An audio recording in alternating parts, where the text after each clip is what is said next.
This is my review of TNA Bound for Glory 2012. Oh my god, this pay-per-view was awesome. I came into the pay-per-view late because I had technical difficulties with my cable box. I came in during the Samoa Joe and Magnus television title match, so I completely missed the X Division championship match between Rob Van Dam and Zema Ion. According to the results though, Rob Van Dam defeated Zema Ion to capture the X Division championship. Okay, I'm kind of mixed about that. I love Rob Van Dam as champion. I love Rob Van Dam as X Division champion, but Zema Ion is kind of a new guy and kind of really needed to really beat RVD. Okay,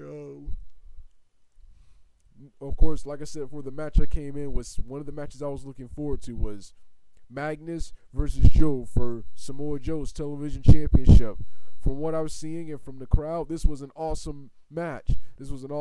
Joe won with the Coquina Clutch, as I predicted, to win the match and retain his title.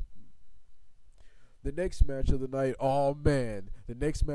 I think this is already next to Joe and Aries at Slammiversary 2012. I think right here you got a match of the year candidate. This was Robert Roode versus James Storm in a street fight. This match was awesome. There was violence and chaos everywhere. Chairs, thumbtacks. Robert Roode got put on some thumbtacks and thrown through a table. It was just violence. I love the way it started off with them two punching each other in the ring. James Storm wins the match with the last call super kick. King Mo sucked in this match. It was nothing like Kurt Angle's being the special enforcer back in Bound for Glory 2006. 2006's main event, Jeff Jarrett and Sting. King Mo sucked and nobody cared about him, and I really didn't care about him either. The next match of the night was, this was another awesome match. I didn't even expect this to be awesome, and that was Joey Ryan versus Al Snow. I really haven't been a fan of the gut check thing because other than Alex Silva and Joey Ryan, none of the other gut check members, in my opinion, and Taylor's keep forgetting that woman's name who made it in gut check, but other than them three, none of them are really good, and they're not even really on TV. And they only sign guys from that OVW place. In order to make this gut check realistic, I wish they would go after independent wrestlers from all over the country instead of just Ohio Valley wrestlers. But anyway, this match was awesome. Joey Ryan and Al Snow, and this match was awesome. Once again, just like the Storm and Roode match, Joey Ryan and Snow told a story in the ring. I didn't really expect this to be a good match. But the big thing happened was Morgan came out of nowhere, hit Al Snow with a carbon footprint, allowing Joey Ryan to pin Al Snow and get a full-time TNA contract. I actually thought Al Snow was going to beat Joey Ryan here because Joey Ryan, he's still listed on the roster for the top independent promotion, NWA Wrestling Hollywood. So I guess he's leaving that promotion now. He's in TNA. So that's why I thought Al Snow was going to go over, because he was still listed as being a wrestler for that independent promotion, and NWA Wrestling from Championship Wrestling from Hollywood is televised on the internet. Okay, next match of the night was Chavo Guerrero Jr. and Hernandez versus Christopher Daniels and Kazarian, the tag team champions, versus AJ Styles and Kurt Angle in a three-way tag team title match. This match was awesome. I love this match from start to finish. Was awesome. Those spots everywhere, awesome moves. AJ Styles hit a swanton on what's his name. Hit an awesome drop kick on what's his name. This was just an awesome match. Kazarian was awesome in this match, and the end was shocking. I actually expected AJ Styles and Kurt Angle to beat Kazarian and Daniels for the tag team titles, or for Daniels and Kazarian to retain. But Chavo Guerrero and Hernandez win the tag team championships when Chavo Guerrero Jr. pins AJ Styles. Pins Christopher Daniels to win the tag team championships. Got that prediction wrong, just like I did with Joey Ryan and Al Snow.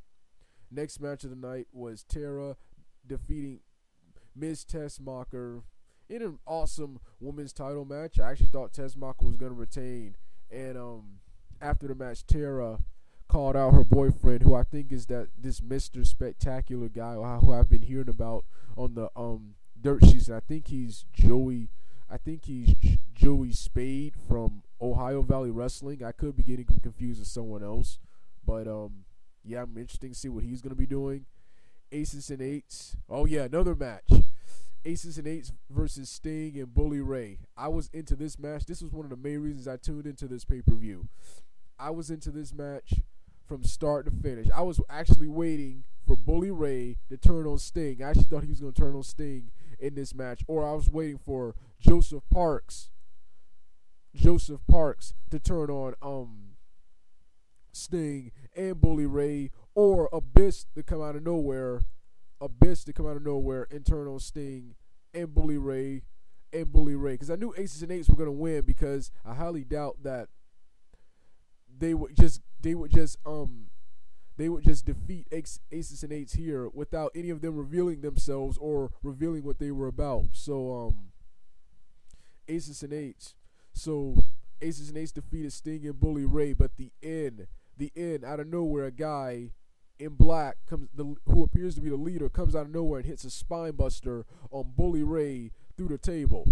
Okay, I actually still thought this was going to either be Jarrett or Bischoff. Okay, but before this happened, Hulk Hogan came out and laid out in typical awesome badass Hulkamania fashion, laid out Aces and Eights, then beat up the leader. I was just about to get mad because I thought they were going to beat him up, even though I was marking out for his Hulkamania routine. I was about to get mad because they were about to beat him up without revealing who he was. Then out of nowhere, the leader takes off the mask, and it was Devon. That was awesome. Devon, shocker of the year. I thought Devon left and was returning to WWE or the Independents. I didn't know he was still with TNA. Okay, but man, that is shocking. I want to see more of this. I thought it was going to be Jarrett or Bischoff.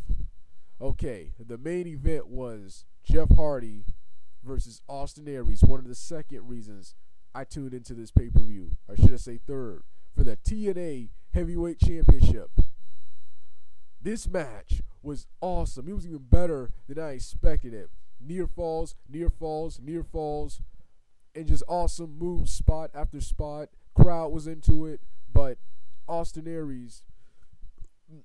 Jeff Hardy, like I predicted, because he's the top draw for the company, Jeff Hardy defeated Austin Aries to win the TNA World Heavyweight Championship. I'm kind of mixed about this. Yes, I understand. Yes, I love Jeff Hardy, and I love the fact he's champion. I understand he's a top draw for that company, but I was really liking Austin Aries as champion. So, yeah, I don't know. But this was an awesome pay-per-view. Way better than expected. Didn't think it'd be this good, considering, in my opinion, Crimson, Gunner, Kid Cash, and Anderson weren't on this pay-per-view. Nor was Abyss. But this pay-per-view was awesome.